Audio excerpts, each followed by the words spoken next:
আজকে বানাচ্ছি একটা স্পেশাল পকোড়া করছি। তার জন্য আলু কুচি নিয়েছি, পেঁয়াজ কুচি নিয়েছি, লঙ্কা কুচি নিয়েছি, গোটা জিরে দিয়েছি, কালো জিরে দিয়েছি, আর তার সাথে দিয়েছি বেসন, সুজি, নুন, কাশ্মীরি লঙ্কার গুঁড়ো, চাট মশলা, আর একটু গোলমরিচের গুঁড়ো একটু দিয়ে, সব কিছু দিয়ে এগুলো একটু ভালো করে মেখে নিচ্ছি।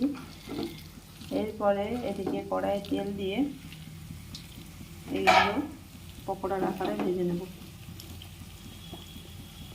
খেতে খুব সুন্দর হয়।